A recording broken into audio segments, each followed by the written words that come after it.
Hello friends, Radhe Radhe. जय माता दी। आज आपको मैं देवी माँ की इतनी सुंदर कहानी सुनाने जा रही हूँ जो एक देवी माँ और उसके भक्त की थी। आप उसे पूरी सुनना, तभी इसको समझ में आएगी। अंत तक ज़रूर सुनना, जो भी मेरी देवी माँ को मानते हैं। ठीक है, तो अब मैं सुनाती हूँ। पीठत नाम के मनोहर नगर में एक अनाथ नाम का ब्राह्मण रहता था। वह भगवती दुर्गा का भक्त था। उसके संपूर्ण सद्गुणों से युक्त मानव ब्रह्मा की सबसे पहली रचना हो, ऐसी यथार्थ नाम वाली सुमति नाम की एक अत्यंत सुंदर कन्या पैदा हुई। वह कन्या सुमति अपने घर के बालकपन में अपनी सहेलियों के साथ क्रीड़ा करती हुई इस प्रकार बढ़ने लगी जैसे शुक्ल पक्ष में चंद्रमा की कला बढ़ती है। उसका पिता प्रतिदिन दुर्गा जी की पूजा और होम किया करता था। उस समय वह भी नियम से वहां उपस्थित होती थी। एक दिन वह सुमति अपनी सखियों के साथ खेलने लग गई और भगवती के पूजन में उपस्थित नहीं हुई। उसके पिता को पुत्री की ऐसी असावधानी देखकर क्रोध आया और पुत्री से कहने लगा, हे पुत्री, आज प्रभात में तुमने भगवती का पूजन नहीं किया, इस कारण मैं किसी कुष्ठी और दरिद्री मनुष्य के साथ तेरा विवाह करूंगा। इस प्रकार कुपित पिता के वचन सुनकर सुमति को बड़ा दुख हुआ और अपने पिता से कहने लगी, हे पिताश्री, मैंने आपकी कन्याओं में सब तरह से आपके अधीन हूँ। जैसी आपकी इच्छा होगा आप वैसा कर दो।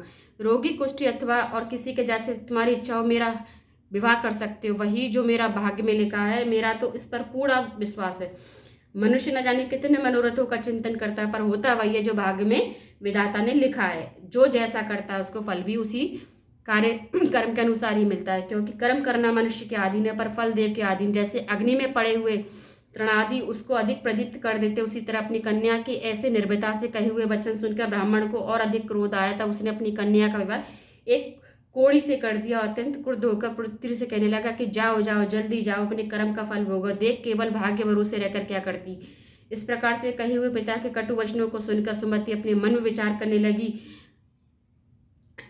अहो मेरा बड़ा दुर्भाग्य जिससे मुझे ऐसा पति मिला। इस तरह अपने दुख का विचार करते हुए सुमति अपने पति के साथ वन को चली गई और भयावने कुशायुक्त उस स्थान पर उन्होंने रात बड़े कष्ट से व्यतीत की।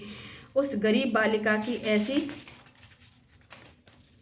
स्थिति देखकर भगवती पूर्व पुण्य के प्रभाव से प्रकट होकर सुमति से कहने लगी कि हे दीन ब्राह्मणी, मैं तुम पर प्रसन्न हूँ। तुम जो चाहो वरदान मांग सकती हूँ। मैं प्रसन्न होने पर मनवांचित फल देने वाली हूँ। इस प्रकार भगवती दुर्गा का वचन सुनकर ब्राह्मणी कहने लगी कि आप कौन हैं जो मुझ पर प्रसन्न हुई है? सब मेरे लिए कहो, अपनी कृपा दृष्टि से मुझ दीन दासी को कृतार्थ करो। ऐसा ब्राह्मणी का वचन सुनकर देवी कहने लगी, मैं आदि शक्ति हूँ और मैं ही ब्रह्मा विद्वास विद्या सरस्वती हूँ। मैं प्रसन्न होने पर प्राणियों का दुख दूर करके उनका सुख प्रदान करती हूँ। हे ब्राह्मणी, मैं तुझ पर तेरे पूर्व जन्म के पुण्य के प्रभाव से प्रसन्न हूँ। मैं तुम्हारे पूर्व जन्म का वृतांत सुनाती हूँ, सुनो।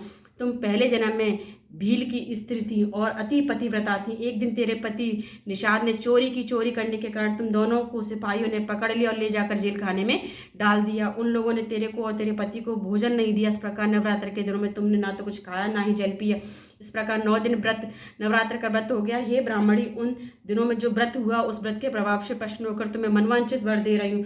तुम्हारी जो इच्छा हो सो मांगो। इस प्रकार दुर्गा जी के कहे हुए वचन सुनकर ब्राह्मणी बोली, अगर आप मुझ पर प्रसन्न हैं तो हे दुर्गे माँ, मैं आपको प्रणाम करती हूँ। कृपा करके मेरे पति के कोढ़ को दूर कर। देवी कहने लगी, उन दिनों में जो तुमने व्रत किया था उस व्रत के एक दिन का पुण्य अपने पति का कोढ़ दूर करने के लिए अर्पण करो।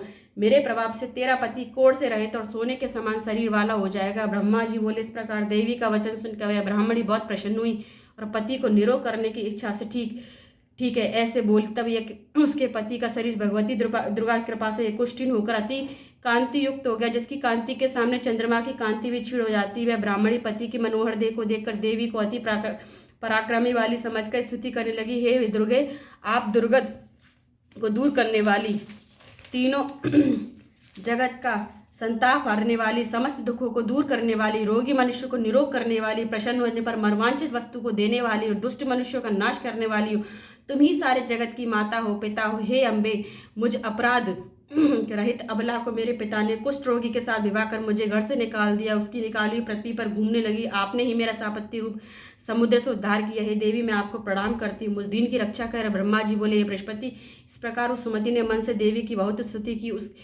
की हुई स्तुति सुनकर देवी को बहुत संतोष हुआ। ब्राह्मणी से कहने लगे, हे ब्राह्मणी, तेरे उदालय नाम का अति बुद्धिमान, धनवान, कीर्तिवान और जितेंद्र पुत्र शीघ्र ही होगा। ऐसा कहकर वे देवी उस ब्राह्मणी से फिर कहने लगी, ब्राह्मणी, और जो कुछ तेरी इच्छा हो वही मनोवांछित मांग सकती है। ऐसा भगवती दुर्गा का वचन सुनकर सुमति बोली, हे भगवती दुर्गे, आप मेरे प्रसन्न तो कृपा कर मुझे नवरात्रि विधि बताइए हे दयावती, जिस विधि से नवरात्र व्रत करने से आप प्रसन्न होती हैं उस विधि और उसके फल को मेरे लिए विस्तार से वर्णन कर। इस प्रकार ब्राह्मणी के वचन सुनकर दुर्गा कहने लगी, हे ब्राह्मणी, मैं तुम्हारे लिए संपूर्ण पापों को दूर करने वाली नवरात्र व्रत को बतलाती हूँ, जिसको सुनने से तमाम पापों से छूटकर मोक्ष की प्राप्ति हो जाती है। अश्विन मास के शुक्ल पक्ष के पड़वा से लेकर 9 दिन तक विधि पूर्वक व्रत कर, यदि दिन भर का व्रत न कर सके तो एक समय का भोजन करे। पढ़े लिखे ब्राह्मणों से पूछकर घट स्थापना करे और वाटिका बनाकर उसका प्रतिदिन जल से सींचे।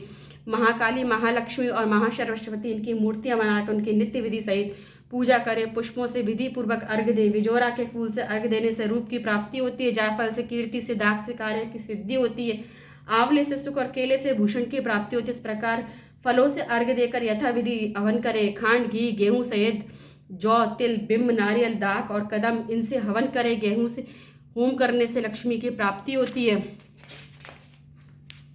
खीर व चंपा के पुष्पों से धन और पत्तों से तेज सुख की प्राप्ति होती है। आंवले से कीर्ति और केले से पुत्र की प्राप्ति होती है। कमल से राज, सम्मान और दाखों से दुख संपत्ति की प्राप्ति होती है। खांड, घी, नारियल, शहद और जौ और तिल इनसे तथा फलों से होम करने वाले मनोवांछित वस्तु की प्राप्ति होती है। व्रत करने वाला मनुष्य इस विधान से होम कर आचार्य को अत्यंत नम्रता के साथ प्रणाम करे और यज्ञ की सिद्धि के लिए उसे दक्षिणा।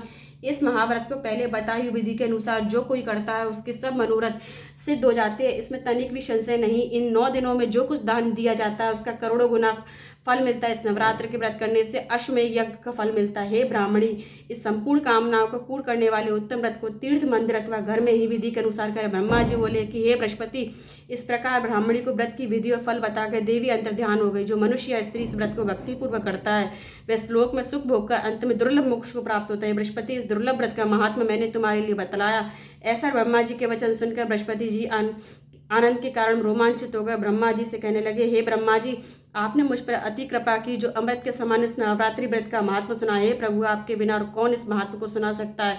ऐसे बृहस्पति जी के वचन सुनकर ब्रह्मा जी बोले कि हे बृहस्पति, तुमने सब प्राणियों का हित करने के वाले इस अलौकिक व्रत को पूछा, इसलिए तुम धन्य है। भगवती शक्ति, संपूर्ण लोकों का पालन करने वाले इस महादेव के प्रभाव को कौन जान सकता है। बोल दुर्गे मैया की जय। बोल जय माता दी। बोल बे मैया की जय। वो साचे दरबार की जय। इस प्रकार जो भी इस व्रत को करता है उसकी सारी मनोकामनाएं पूरी हो जाती हैं। जय माता दी। राधे राधे। जय श्री कृष्ण।